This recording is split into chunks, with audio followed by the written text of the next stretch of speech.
В Башкирии 11 часов. Добрый день. У микрофона Дмитрий Колпаков. В эфире программа «Аспекты мнений». У нас сегодня в гостях политолог Николай Евдокимов. Доброе утро, Николай Анатольевич. Доброе утро.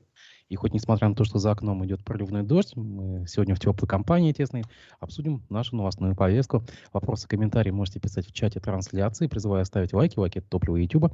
Делиться трансляцией для желающих помочь аспектам. В описании к трансляции есть ссылка на сервис Boosty.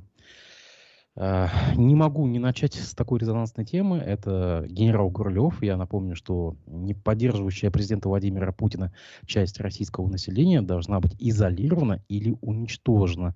Это по мнению депутата Госдумы Андрея Гурлева. Это он заявил, напомню, нигде бы, а в эфире телеканала «Россия-1». По идее господина Гурлева, единоросса и члена оборонного комитета Нижней Палаты, уничтожению может подлежать около 20% российских граждан. Это примерно 29 миллионов человек, если переводить на данные Росстата. В настоящий момент общество на 80% доверяет президенту, сказал господин Гурлев в эфире шоу Владимира Соловьева. Это тот уровень сплочения, который есть на сегодня. И я бы хотел, чтобы в нашем обществе, чтобы вся эта гниль, которая осталась, но она должна быть не изолирована, а то хотя бы как-то уничтожена. Конец цитаты. Что это было? Что мы сейчас с вами услышали? Тут три момента.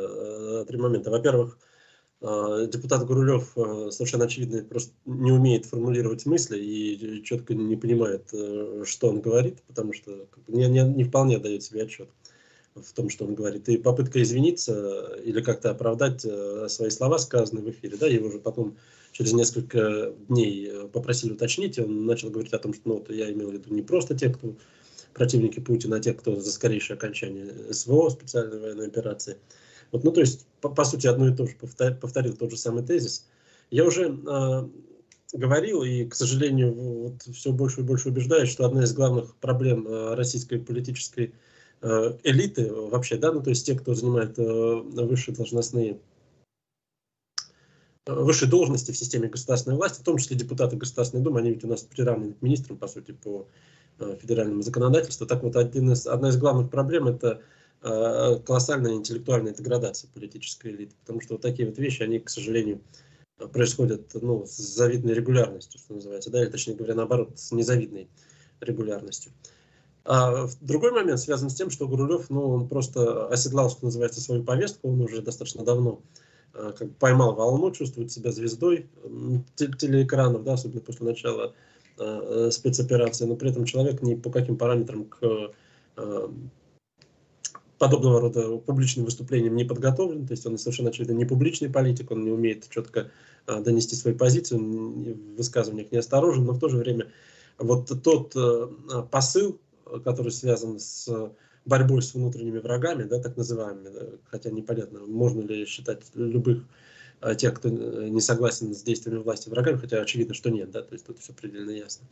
Он проявляется очень наглядно, тем более, если мы говорим о тех телепередачах, о которых вы вели речь, да, то есть о пропагандистских передачах на Первом и Втором канале, в частности, шоу Соловьева, там это сплошь и рядом происходит, и эксперты, соответственно, там то атомную бомбу над Сибирью потом пытаются взорвать, да, для того, чтобы вывести, то теперь радиоаппаратуру зарубежных стран из строя, то теперь уничтожить тех, кто не согласен с политикой Владимира Путина и так далее. Это общий тренд. Они чувствуют себя в своей тарелке, они расслаблены во время этих телепередач, при этом навыками реальной публичной политики не обладают, поскольку оказались в Государственной Думе не благодаря политическим талантам, а как у нас депутатство зачастую в последнее время все больше и больше носит характер наград за лояльность, за определенную лояльность и за как раз следование тому властному курсу, который реализуется в последние годы. И в итоге мы видим то, что видим. То есть я думаю, что депутат Гурлев в условиях конкурентной избирательной системы, конкурентной политической системы вряд ли оказался бы депутатом парламента России. Но, тем не менее, в нынешних условиях, что есть, то есть.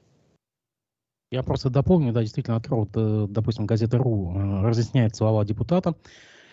Он объяснил свои слова про неподдерживающих Владимира Путина гнилью. Он заявил, что считает врагами всех, кто советует России завершить боевые действия на Украине. Цитата. «Не то чтобы иноагенты, а та оппозиция, которая говорит, что надо срочно завершить СВО». Конец цитаты. А ведь это все, знаете, что мне напоминает? Это как бы попытка возглавить тот осиротевший ура-патриотический лагерь, который там остался сиротой после Гиркина-Стрелкова, внесенного в реестр террористов и экстремистов, находящегося сейчас в СИЗО, и после кончины Евгения Пригожина. Вот вам не кажется, что как раз он попытался занять их место? Не думаю, потому что на самом деле Гурулев абсолютно системный человек, то есть совершенно очевидно, что он действует только в тех рамках, которые определены определенными параметрами, то есть определены государственной властью, администрацией президента, и за эти рамки он выходить не будет. Я полагаю, что патриотический лагерь, о котором вы говорите, да, то есть там Пригожин, Стрелков и так далее,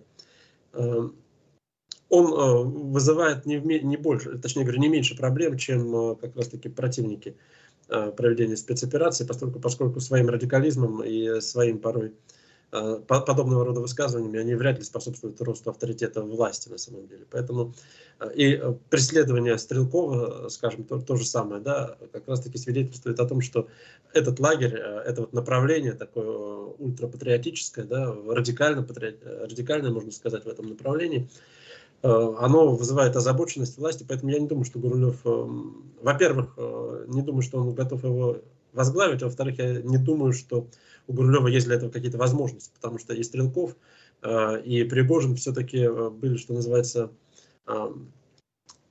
политиками, которые умеют выстраивать непосредственный контакт с населением, умеют выстраивать непосредственный контакт с народом, и которые были замечены в каких-то практических действиях. Можно там по-разному к ним относиться, да, но все мы прекрасно знаем, что и тот, и другой, в общем-то, были весьма деятельными людьми.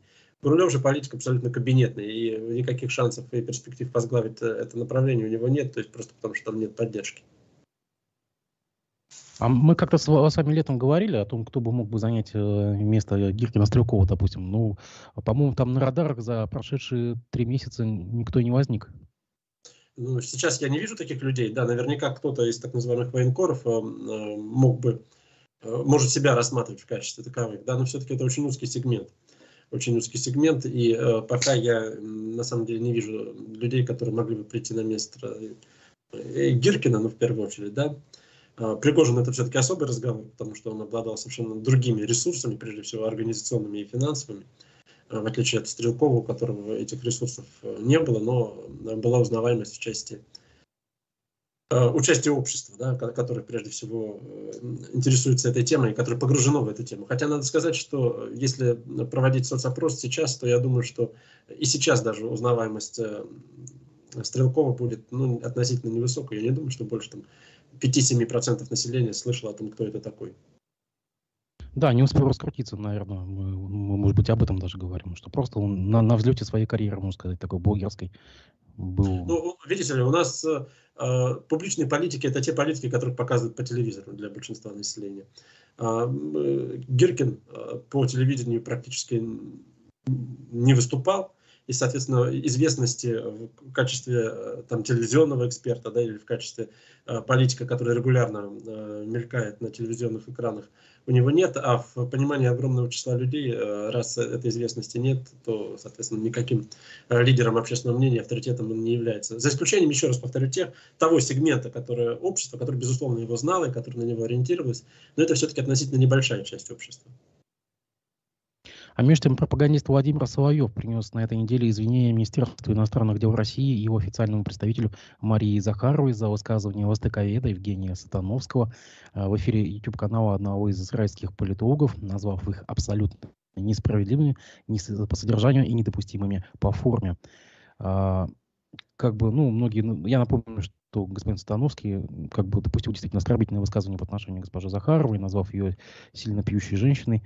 Многие наблюдатели даже предположили, что Сатановский сделал это специально, якобы в попытке отскочить от провластного пула телеэкспертов. Но, однако, мы видим, что буквально вчера Сатановский публично извинился перед Захаровой. и сказал, что искренне сожалеет за свои высказывания. Но вот смотрите, мы имеем кейс Гурулева и имеем кейс Становского. Становский был наказан, хотя это сделал не в эфире российского телевидения, а Гурулев вот нет, его никто не окрикнул, из администрации президента не окрикнули, никто ничто ему не сказал. А Становский пострадал, и с ним, оказывается, был разорван контракт телевизионный, да, и вот, смотрите, и даже извинился. Не, ну, на самом деле это два совершенно разных кейса, потому что Сатановский позволил себе выступление против представителя власти, да, против Министерства иностранных дел, причем в рамках существующей в России сегодня политической реальности. Министерство иностранных дел у нас один из ключевых игроков, потому что мы, ну, у нас явно транслируется тренд на то, что внешняя политика важнее внутренней политики, и что она определяет внутреннюю политику, то есть она находится в приоритете, поэтому когда ты выступаешь против спикера МИДа, против Марии Захаровой, то, конечно, можно ожидать какую-то реакцию. Я не верю в то, что Сатановский, когда произносил эти слова, не понимал, что он делает. Это достаточно все-таки опытный и уже человек, которого сложно там припнуть, в отличие от того же Гурулева, в нехватке каких-то коммуникативных навыков или там, в недостаточном интеллекте для того, чтобы занимать ту или иную должность. Да? Поэтому Сатановский, на мой взгляд, прекрасно понимал, что он делает. Ну, видимо, у него были для этого какие-то основания. А что касается извинений, которые он принес, ну, они были неизбежны, потому что слова, которые он произнес, они, конечно, были слишком резкими для подобного рода, ну, для того, чтобы они прошли незамеченными или хотя бы для того, чтобы как бы, спустить все это дело на тормозах. Поэтому можно было ожидать, что такие санкции последуют в отношении него. И можно было ожидать, что он в том или ином виде принесет извинения. Но на самом деле все это не имеет никакого значения с точки зрения вот итогового результата, да, потому что важно то, что Сатановский сказал, а не то, что он принес извинения. Все будут помнить именно сказанные им фразы, а не то, что последовало за ними. Поэтому, в общем-то, дело сделано, что называется. И, наверное, то есть вы считаете, что эта конспирология имеет место быть, то, что это как бы его алиби? Да нет, я бы не назвал это конспирологией. Конспирология – это то, что, чему мы не видим причинно-следственных связей и склонны объяснять какими-то заговорами. Да? Здесь никакого заговора не было, просто Сатановский, вероятно, в силу каких-то личных, там, субъективных или объективных причин, но высказал эту позицию. Понятно, что Сатановский, насколько я понимаю, да, он принадлежит к еврейское государство ему ближе, так будем говорить, да, в арабо-израильском конфликте вот в этом вот. И, соответственно, он, видимо, счел для себя более рациональным высказать именно такую позицию. Тут другой вопрос оказался очень любопытным, да, и который оказался на повестке дня. Оказалось, что Сатановский, которого, в общем-то, мы все воспринимали, ну и, вероятно, как многих других, как независимого эксперта, который приглашается для участия в политических ток-шоу, ну, на самом деле оказался человеком, который на зарплате сидит и получает, соответственно, зарплату за участие в подобного рода передачах, и, вероятно, он не единственный среди вот, ну, Соловьев же уволил его, да, то есть, а увольняет, как правило, тех, кто, соответственно, является сотрудником. Вероятно, он не единственный, но это говорит о том, что, в общем-то, все подобного рода шоу, они, скорее всего, проявление просто профессиональной деятельности, а не приглашение, скажем так, независимых экспертов. Пусть даже независимых в кавычках можно поставить. Между тем, вот наши зрители тут уже общаются в чате. Пользователь Лика Мишарская пишет: если Гурулев не вполне отдает себе отчет в том, что говорит, это диагноз, а не депутат. А вот Евгений Черняковский, допустим, намекает на то, что господин Гурулев, скорее всего, был не совсем как бы, ну, в приподнятом настроении, в общем, возможно, по всей видимости, в этот момент, когда он свой спич произносил. Да, ну это суждение, то есть мне нужно комментировать. Я не слышу вас, Дмитрий. Я по поводу Сатановского хотел просто еще уточнить. Вот смотрите, а ведь он там прошелся и по Медведеву, и ничего, и никаких извинений в адрес Медведева. Ну, это все воспринимается, мне кажется, как единое целое, да, то есть выступление против Медведева и выступление против Захаровой. То есть я не думаю, что они там внутри делят друг друга по каким-то там. Вот ты, представитель Министерства иностранных дел, перед тобой извинились, вот, а секретарь Совета Безопасности перед ним не извинились, да, и бывший президент России. Нет, это представители политической элиты, они себя рассматривают как достаточно консолидированное целое, как достаточно консолидированную группу. Поэтому я не думаю, что тут вот, все дело в том, что извинения последовали именно перед Марией Захаровой, а не перед Дмитрием Медведевым. Тем более, что в целом как бы реакция на его слова относительно Захаровой оказалась более острой почему-то, да, чем на слова относительно Дмитрия Медведева. Может быть, потому что она была первой, то есть первоначально он сказал именно Захаровой, а не Медведевой. А может быть, потому что ну, в силу там сегодняшнего восприятия Министерства иностранных дел, его статуса и статуса секретаря Совета Безопасности. Но вот, а то, что касается там Гурулева, ну, тут сложно что-то сказать, кроме того, что я уже сказал. На мой взгляд, да, это результат ну, такой вот своеобразной селекции в Государственную Думу. Но то, что с началом СВО многие депутаты у нас находятся в таком приподнятом настроении, это да, это действительно так, там, не знаю, с чем это связано, но вот некий такой эмоциональный фон у них явно повысился. Между тем, Министерство спорта Российской Федерации совместно с Госдумой разработает ограничения на выезд российских спортсменов за рубеж. О таком решении министр спорта страны Олег Матыцин сообщил буквально на днях. Напомню, что 19 октября президент России Владимир Путин призвал разобраться с переходами юных российских хоккеистов в зарубежные клубы. Цитата: «Надо понять, что нам делать с этими дельцами от хоккея, которые ребятишек еще со спортивных школ отбирают и тащат за границу». Конец цитаты. Все, занавес, получается. Теперь уже последний элемент, скажем так. Ну, я боюсь, что это в полной мере не решит проблему, потому что проблема, мне кажется, здесь не с дельцами, так называемыми, да, хотя, может быть, она тоже имеет место быть, а с созданием необходимых условий. То есть человек ищет где лучше, да, рыба где глубже, человек где лучше. Поэтому отъезд молодых людей, но дельцы их не насильно туда везут, да, не в кандалах, не в наручниках, ведь за границу там переправляют. Они договариваются. Да, мы знаем примеры, когда и уфимских выходцев, ну, уфимской спортшколы буквально за границу, в КХЛ, спокойно приглашают на хорошие деньги. И не насильно, да, действительно, вы правы. Вот, поэтому тут, на мой взгляд, необходимо создание достойных условий здесь, в России. И это касается не только уровня зарплат хоккеистов, которые, насколько я могу судить, достаточно высокие по сравнению со средними зарплатами по стране, а в целом искоренение коррупции, например, в детском спорте, искоренение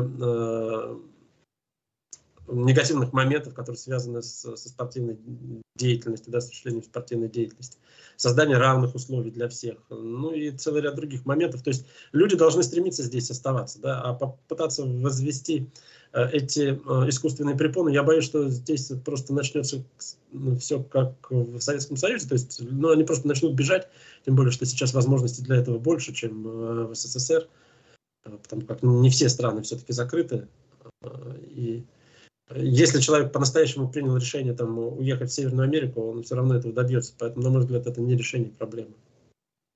Но мы же помним, что большинство вот этих юных хоккеистов, там, или даже не хоккеистов, а просто перспективных спортсменов, они до призывного возраста. Вам не кажется, что вот как раз вот армия, там, военный билет, он может послужить таким мощным ограничителем на выезд? Нет, я говорю о том, что если перед ними будет такая задача стоять, то я боюсь, что, скорее всего, они будут использовать нелегальные методы для отъезда. Ну, так как в свое время советские хоккеисты делали в конце 80-х годов. Те же самые хоккеисты, которые сегодня в государстве. Ну, конечно, да. В конце концов, через те страны, которые открыты, там, Объединенные Арабские Эмираты, Турция и так далее. Ни к чему хорошему это, по-моему, не приведет. Также президент России Владимир Путин поддержал предложение возобновить проведение парадов физкультурников на Красной площади. Подобные шествия были популярны в сталинские годы, да, мы помним эти кадры, как кинохроники, и сразу после смерти вождя они прекратились. Это возврат к советским традициям, это естественное развитие событий? Это попытка копировать во многом тот внешний советский опыт, который имел место быть. Я полагаю, что президент страны Владимир Путин считает, будто вот подобного рода мероприятия, они вызывают ностальгию значительной части общества и, соответственно, будут восприниматься. То есть это попытка не то чтобы даже заигрывания, да, а это работа с тем электоратом, который будет готов проголосовать за Путина через полгода, если он будет выдвигаться. Судя по всему, он будет выдвигаться на следующие выборы.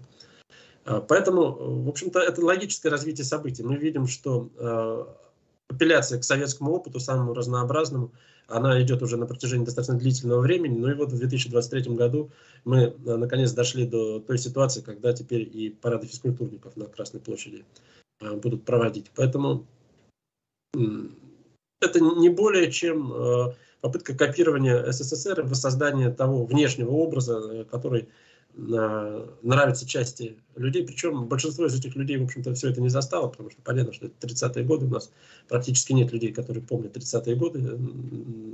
На сегодняшний день их просто не осталось. Вот. Но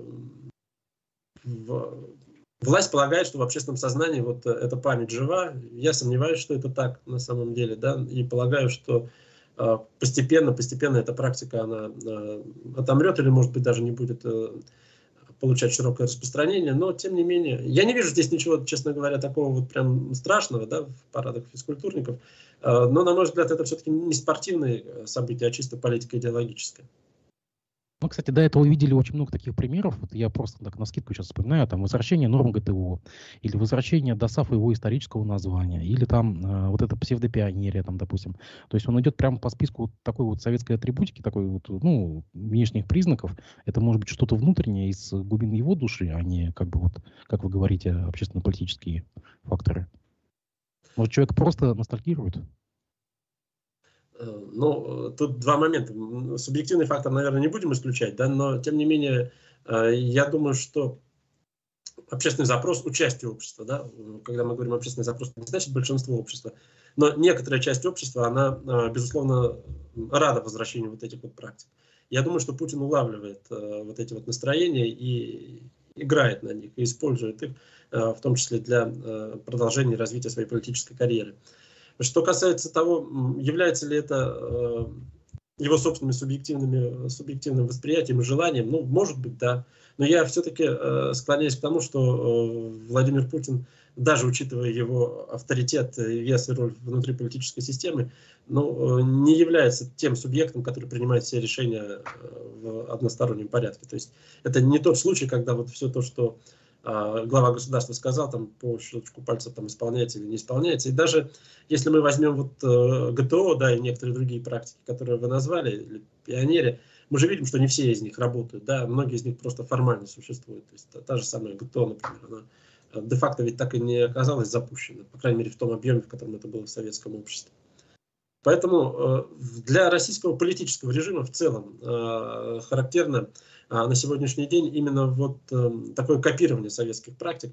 Но это, понимаете, это как петровские реформы, но только наоборот. Да? Мы говорили о том, что Петр I привнес западные традиции, которые не легли на русскую почву, потому что она к ним не была подготовлена. И здесь мы видим вот, ну, прям противоположную традицию, прям противоположную тенденцию, когда советские практики начинают реализовываться в России, но на самом деле они не имеют вот каких-то глубинных корней. То есть внешние проявления вроде бы да, какой-то части общества нравится, они говорят, ну здорово, наконец-то, но на самом деле внутренне все это воспринимать и относиться к этому серьезно большинство населения, на мой взгляд, не готово. То есть как внешние атрибуты, да, как некие атрибутивные факторы, да, это принимается, а как серьезный процесс, каковым является, например, ну, тот же самый ГТО, вряд ли. Между тем, пока мы с вами не виделись, 16 октября, ну, республика, во-первых, отметила День республики, собственно говоря, а как бы еще попутно и пятилетие возвращения Ради Хабирова. 16 октября на оперативном совещании в правительстве глава республики Ради Хабиров, тоже подводя некие такие итоги своей первой пятилетки, на посту руководителя республики поблагодарил свою управленческую команду за хорошую работу, и вот цитата: «Мы с вами вместе проработали 5 лет, сейчас скажу, и на этом тему закроем. Ваши заслуги обнулились, косяки удвоились, типа у меня их не может быть». То есть косяков. «Хочу всех благодарить за эти 5 замечательных лет». Конец цитаты. Это как бы такой негласный запрет на критику его работы в течение 5 лет, что мы наблюдали сейчас. И, кстати, давайте тоже подведем какие-то итоги этой пятилетки. Хотя бы, может быть, по паре примеров положительных и пару примеров отрицательных. Что-то можете привести? Ну, смотрите, по поводу вот этого выступления Ради Хабирова, я бы, честно говоря, не придавал там какому-то, не искал бы какие-то скрытые смыслы во всем этом. Ну, просто протокольная вещь. То есть Ради Хабиров вспомнил о том, что он 5 лет исполняется, как он занимает должность главы республики Башкортостан. Ну, точнее говоря, там, первый год-то он ведь был исполняющим обязанности, да, то есть выборы состоялись в 2019 году, не случайно 5 лет будет на следующий год, когда у нас выборы пройдут. Поблагодарил правительство, ну, то есть абсолютно протокольные совещания, но, видимо, атмосфера была достаточно такая не напряженная, была лишена напряженности, поэтому глава там, республики позволил себе вот такую там, шутку, понятную для своих, что называется, да. Вот, но учитывая то, что ведется трансляция, все это вышло в публичное пространство. Ну, то есть, как бы я глубоко бы не стал как бы в этом копаться, на мой взгляд, ничего там особенного, которое нет того, что следовало бы анализировать. Что касается вот вашего вопроса о 5-летних результатах деятельности, да, Ради Хабирова, здесь надо следующее сказать, во-первых, что Ради Хабирова там как бы не относиться к республиканской власти, ему крайне не повезло с тем временем, когда он занимает этот пост. Он в 2018 году пришел, в 2019 избрался, а потом вот началась вся вот эта вот ситуация, связанная, во-первых, ковидная история, которая по 1,5-2 года там продолжалась в 2020-2021 годах. Не успела она закончиться, как началась специальная военная операция. То есть администрация Хабирова и правительство республики, оно живет в состоянии такого постоянного стресса, в состоянии постоянного стрессового реагирования. И в целом, ну, если так вот смотреть, если в целом оценивать, ну, к концу пятилетки они в конце концов поняли, каким образом нужно выстраивать и информационную работу, и каким образом в целом наладить систему управления. Ну, на мой взгляд, она функционирует. Учитывая сложившиеся условия, можно было ожидать, как бы, и могли бы быть и более худшие результаты. То есть в целом система справилась с точки зрения эффективности управления. Но какие проблемы, какие недостатки, да, вот за эти 5 лет, если мы говорим, тут надо иметь в виду, что есть проблемы, которые в целом характерны для российского общества, да, и есть как бы чисто региональные истории. Если мы говорим о чисто региональных историях, то совершенно очевидно, что это были ошибки, связанные с информационной политикой. Особенно в первые годы, в 2018-2019, когда информационная политика носила крайне хаотичный характер, когда, по сути, пиар ставился выше, точнее говоря, присутствовал пиар, но не присутствовали какие-то реальные дела, которые могли бы этот пиар сопровождать. И это вызывало определенное непонимание в обществе. Второй момент, да, вот острый, конечно, который вспоминается за эти 5 лет, это ситуация с Куштау. Ситуация с Куштау, когда Ради Хабирову пришлось пойти навстречу протестующим и принять те, по сути, требования, которые были ими выдвинуты.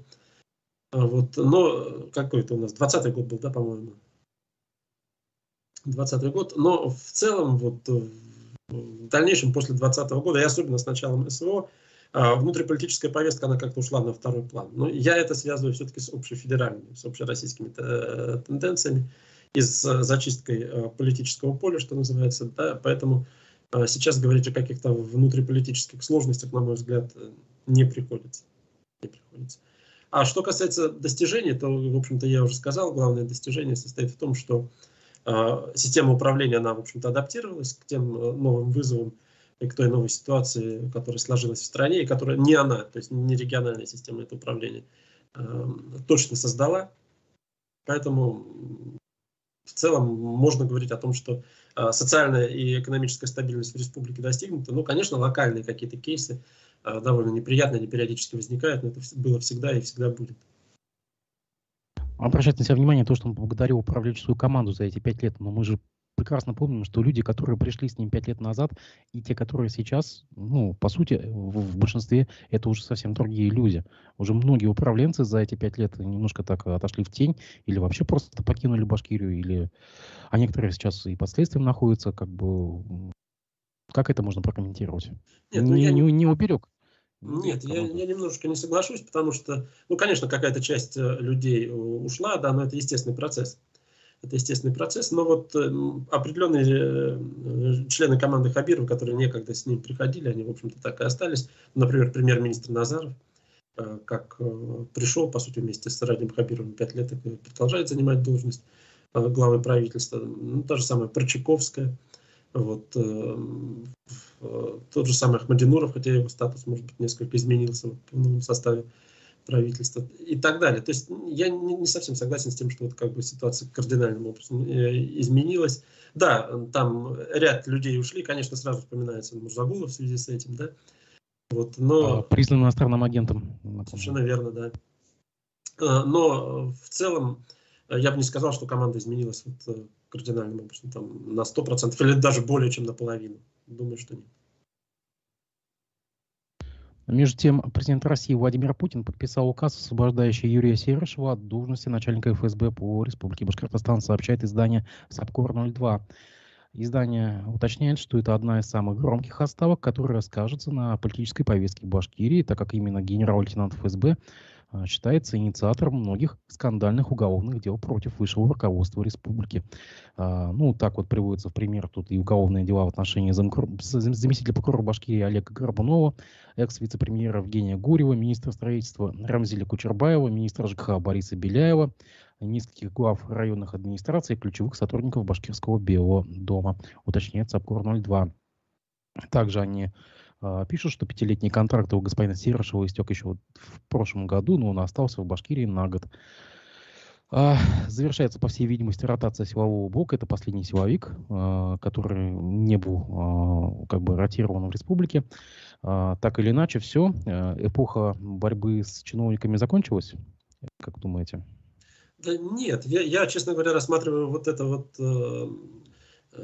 не отставку, да, а уход с поста, по сути, как обычный процесс ротации кадров, которые регулярно используют федеральные ведомства, которые представлены в регионе. Не первый раз это происходит. Регулярно мы видим, что меняется и человек, который возглавляет Министерство внутренних дел по Республике Башкортостан, да, и другие силовые структуры. Поэтому, что касается вот тех уголовных дел, о которых вы сказали, там назвали Гурьева, Беляева и так далее, то это же все представители команды прежнего главы республики, а не нынешнего. Поэтому и те расследования, которые были инициированы, они, в общем-то, инициировались в том числе в контакте с действующей региональной властью. Я не думаю, что население республики заметит на себе каким-то образом кардинальные изменения в связи с тем, что поменялся вот руководитель этого ведомства. Нет, думаю, что уголовные дела будут, и вот в целом вот,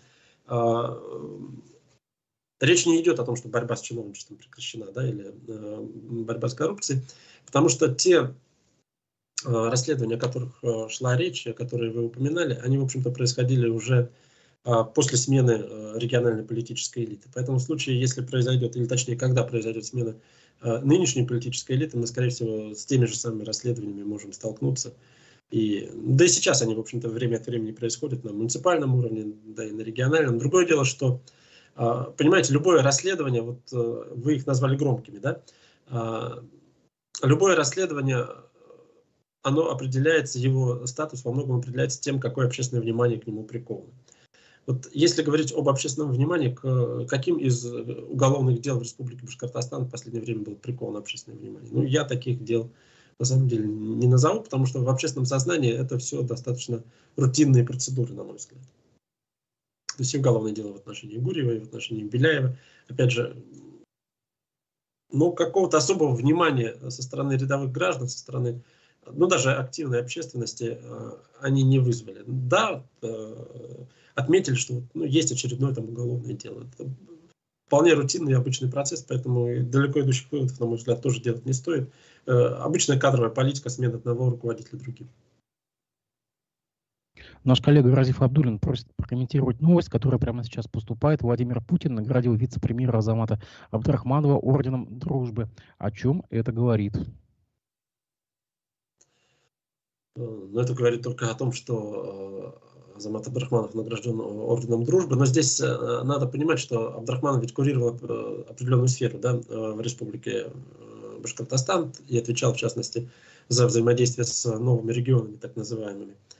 А в целом если мы говорим о Республике Башкортостан и о позиции, которую занимает региональная политическая элита, то она одна из наиболее активных вот в плане проведения специальной военной операции, в плане обеспечения военнослужащих, которые находятся в зоне специальной военной операции, членов их семей, набора контрактников, да, то есть сколько там батальонов Республика Башкортостан в зону СВО уже отправила, там, я, честно говоря, сбился со счетом, ну, по крайней мере, уже там не менее 6 точно, а может быть и больше. Вот. И, естественно, для федерального центра это сейчас главная повестка, и подобного рода вещи, они отмечаются, в том числе вот в таком формате. Но мы помним, что Азамат Абдрахманов впитал в себя всю самую, вот, все сливки вот этой ненависти после событий на Куштау от башкироязычной, так скажем, так, националистической общественности. Ну, мы помним, там, чем он отличился. Может быть, это так, как бы такое вот решение, чтобы показать вот он свой в обойме, как бы все нормально. Нет, он, безусловно, свой, он, безусловно, в обойме, но с событиями на Куштау, я думаю, это не имеет никакой связи прямой. То есть это именно поощрение за ту деятельность, которую Абдрахманов проводил уже вот в последние годы. Он отправлен ведь был в ДНР, да, или в ЛНР, точнее говоря, какое-то время там проводил. То есть я связываю это с этой его деятельностью, а не с Куштау. Для власти характерно, в том числе для федеральной власти, забывать подобного рода неприятные инциденты и не стараться не вспоминать и не будировать эту тему. То есть зачем возвращаться к событиям трехлетней давности, да, и снова как бы будировать общественное мнение. Я думаю, что это не связанные вещи. Скорее всего, все-таки это деятельность Абдрахманова в последний год-два. Если уже затронули те события, вот преследование общественного активиста Фаиля Алсынова или Алчинова, даже не знаю, как правильно, да, то, что он сейчас находится под подпиской о невыезде, вот мы видели опубликованные фотосканы писем Белого дома правоохранителям, которые подозревают его в экстремизме, да. Я, кстати, не знаю, господин Алсынов у нас внесен в реестр экстремистов-террористов, но поскольку его якобы причисляют к уже ликвидированной, признанной террористической и экстремистской организации «Башкорт», давайте мы на всякий случай это проговорим, да, то есть мы как бы точно не знаем, на всякий случай, просто. Вот как, на ваш взгляд, это все за Куштау месть? Или тоже уже забылось? Или это уже за дела в Заурале, где вот эти вот общественники стоят костью в горле у золотодобытчиков? Это совокупность факторов на самом деле. Я думаю, что это связано с тем, что любые национальные движения, особенно национальные движения, которые не контролируются властью, они воспринимаются как потенциальная угроза власти, действующей и федеральной, и региональной. И, безусловно, вот события, связанные с Башкорт, они ведь начались не сегодня и не вчера, да, то есть когда, ну, практически сразу с момента прихода Ради Хабирова к власти возник вот этот вот конфликт, который в конечном счете закончился тем, что организация была запрещена. И естественно, что в отношении ее лидеров подобного рода давление или уголовные дела, они будут продолжаться и продолжаются. Поэтому я рассматриваю это как, в общем-то, продолжение той тенденции, которая была сразу обозначена с приходом действующего в республику главы в первые же месяцы и завершение в какой-то степени этой вот эпопеи.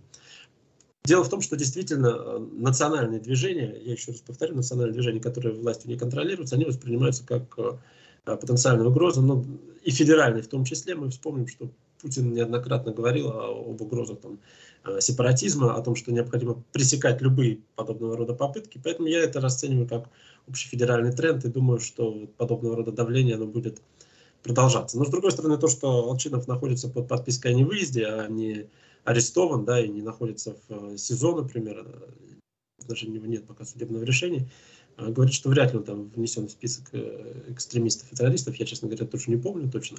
Но полагаю, что в противном случае там мера пресечения была бы другая. Ну вот мы сейчас говорим о тех организациях национальных, которые не контролируются властью, но ведь есть организации, которые контролируются. Ну, например, Курултай-Башкир. Полностью провластная организация, лояльная власти. Почему ее не слышно? Почему не слышно ее спикеров? Не видно, как они, допустим, выстраивают свою контрповестку? Куда они делись? Контрповестку к чему? Вот хотя бы, да, вот запрещенная экстремистская, ликвидированная экстремистской террористической организации «Башкорту». которые Да, якобы уже не существуют.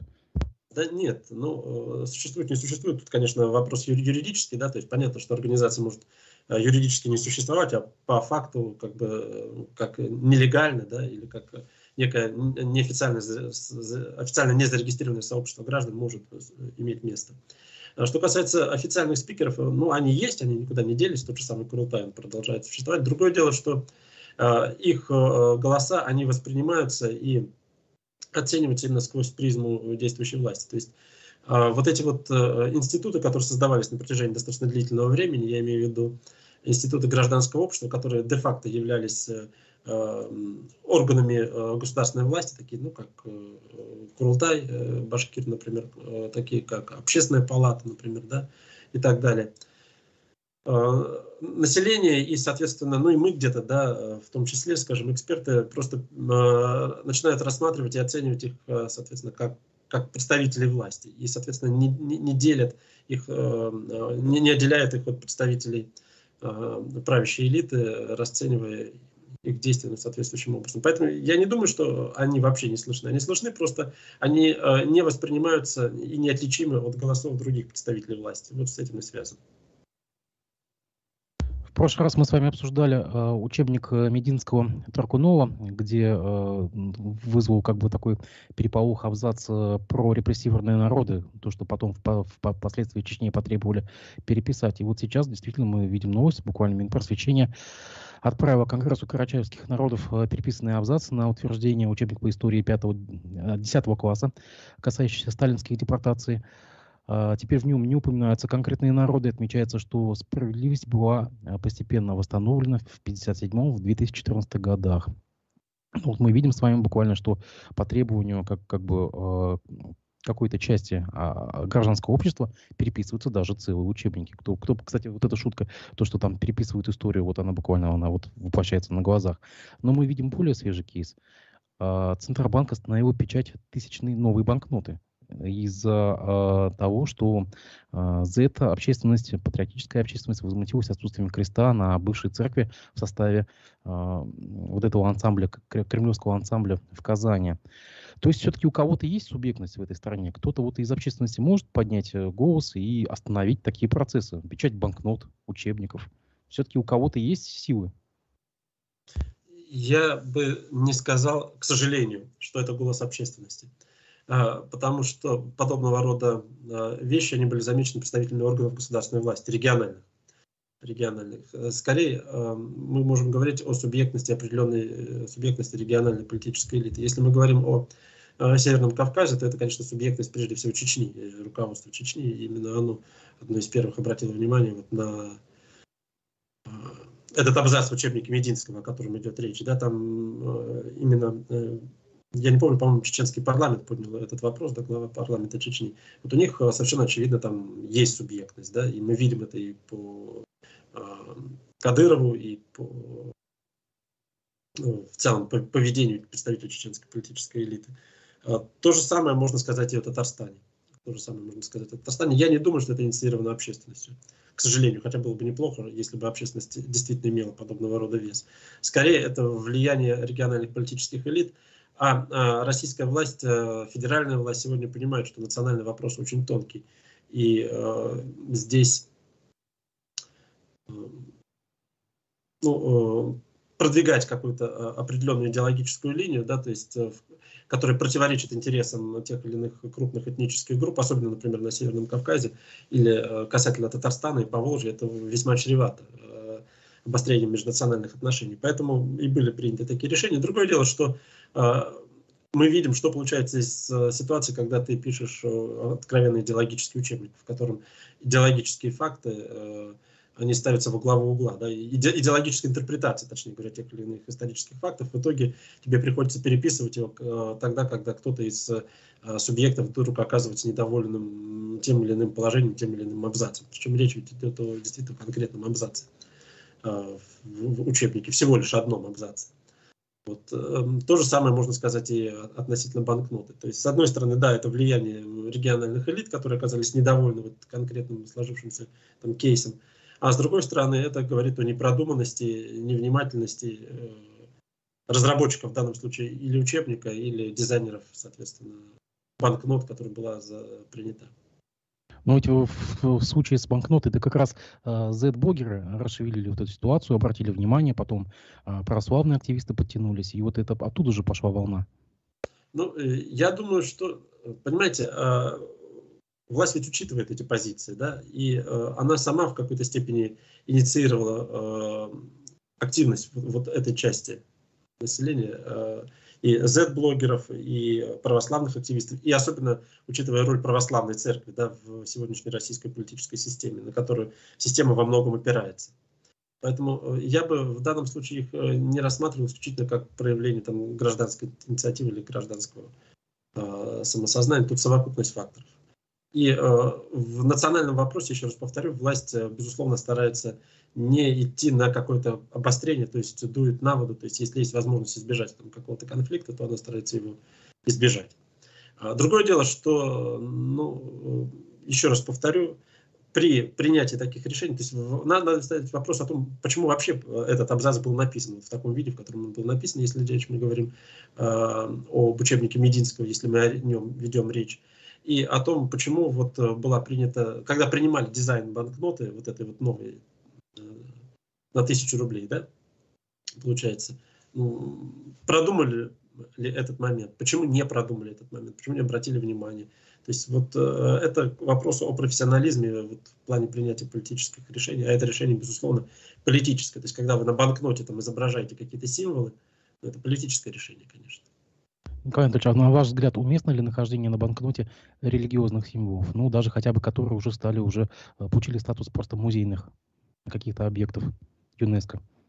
Ну, я в данном случае не думаю, что это составляет какую-то существенную проблему, если это действительно культурный символ. То есть, понимаете, для очень большого числа людей, даже нерелигиозных людей, те символы, которые многими расцениваются как религиозные, на самом деле являются памятниками культуры, например.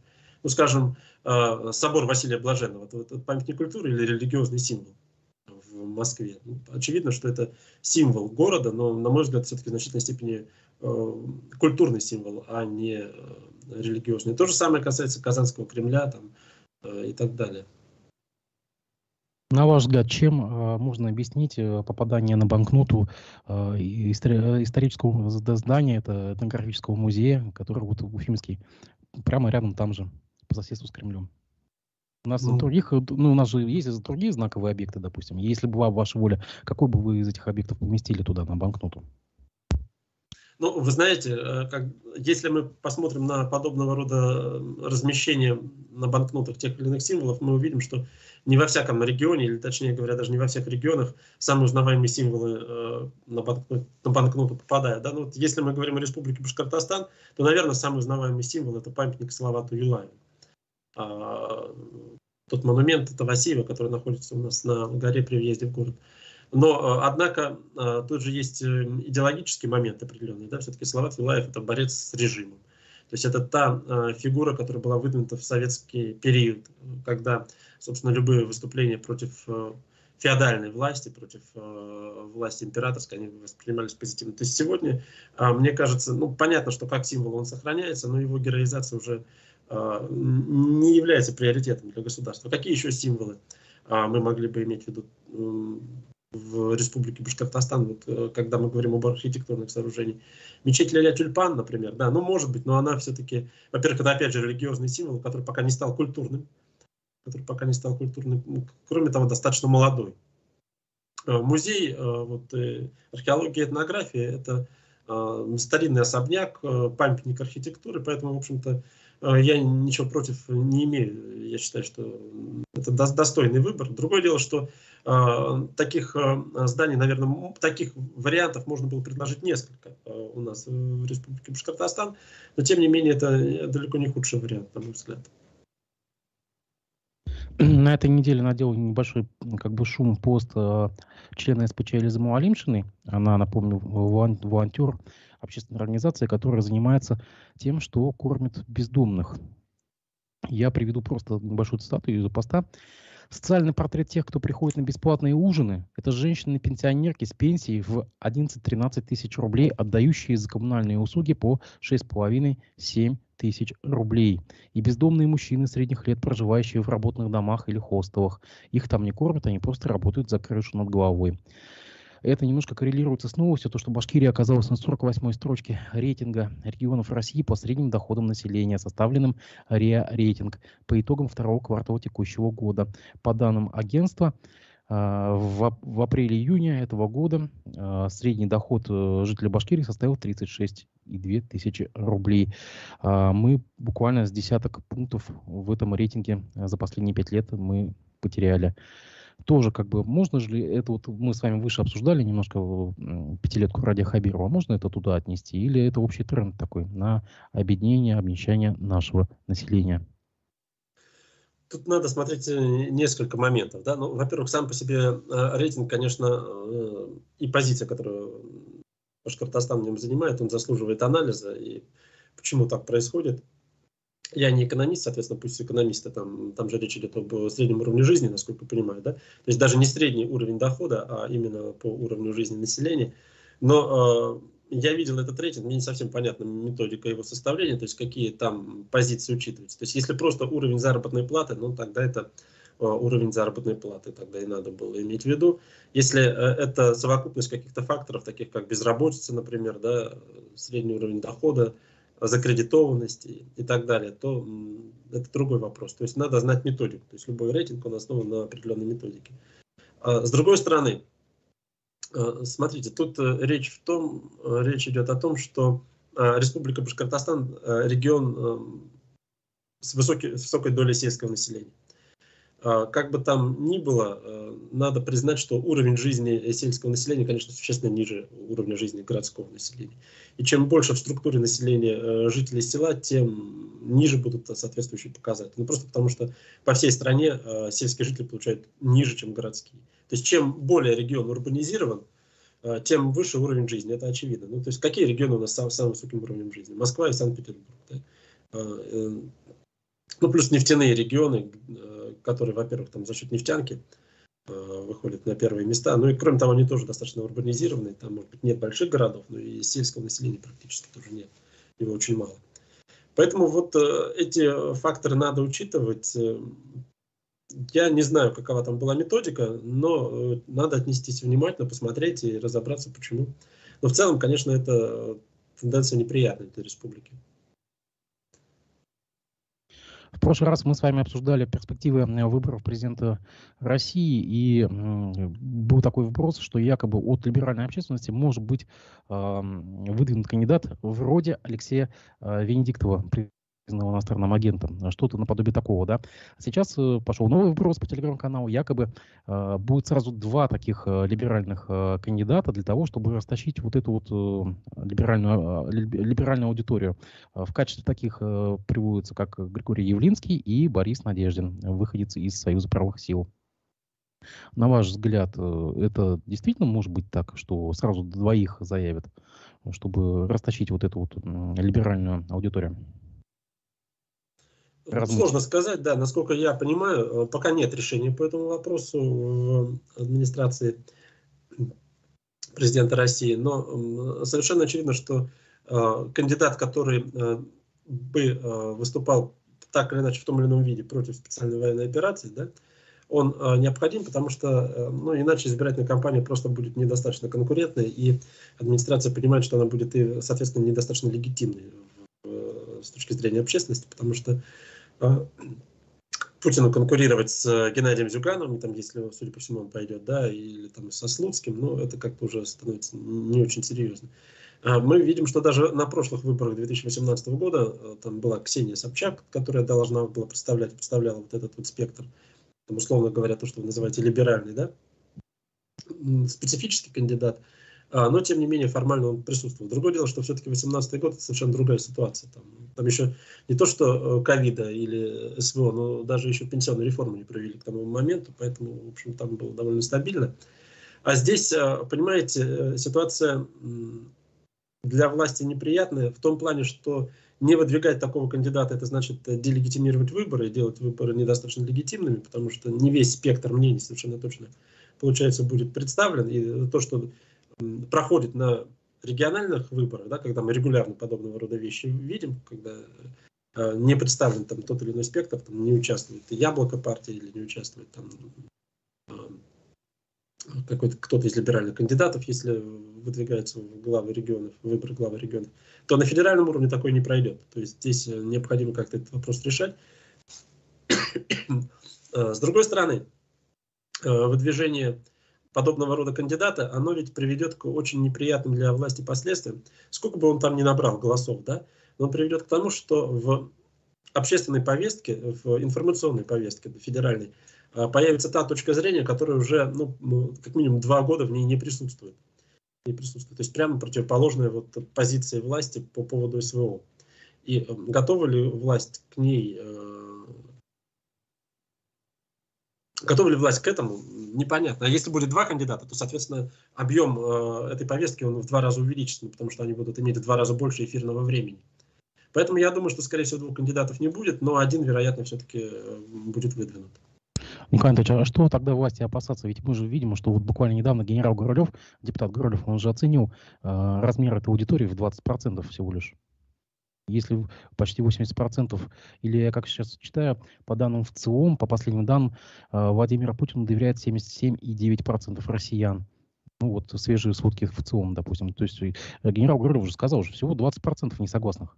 Чего бояться? Ну, во-первых, давайте так, цифры, связанные с социологическими исследованиями сегодня в России, необходимо рассматривать весьма осторожно по причине того, что в сложившихся условиях очень большая часть населения дает социально одобряемые ответы, и вообще к социологическим данным, в которых те или иные показатели 80 или 80% превышают, это данные, которые требуют, мягко говоря, проверки. Во-вторых, даже если мы исходим из того, что 80% поддерживают действующие курсы президента Владимира Путина, мы должны иметь в виду, что эта поддержка во многом складывается благодаря информационной монополии, которая у власти есть. По крайней мере, вот в общедоступных СМИ, в первую очередь на телевидении. Если эта монополия будет разрушена, то есть основания полагать, что уровень поддержки может снизиться. Взаимосвязанные вещи. То есть как бы за счет предвыборной пропаганды и рекламы, получается? За счет понимания того, что существует и альтернативная точка зрения, да. На ваш взгляд, вот кандидатура Дмитрия Муратова, признанный иностранным агентом, бывший редактор «Новой газеты», она может стать вот такой вероятной кандидатурой вот либеральной общественности, такой настоящей, которая не будет согласована, а именно вот пойдет как бы вот, понимаете, то есть на правом.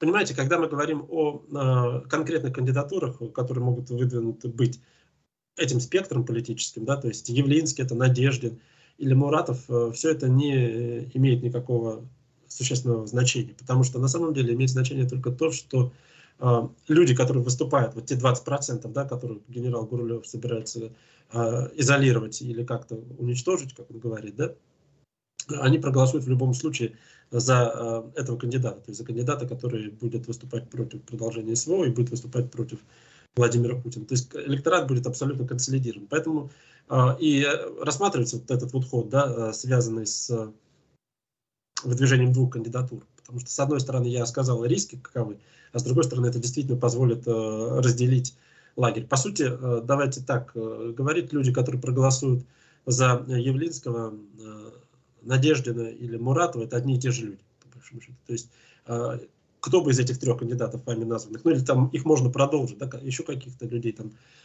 политиков этого спектра найти, может быть, да, все равно не согласны с существующим курсом, то есть вот эти вот 20%, они проголосуют за любого из этих кандидатов.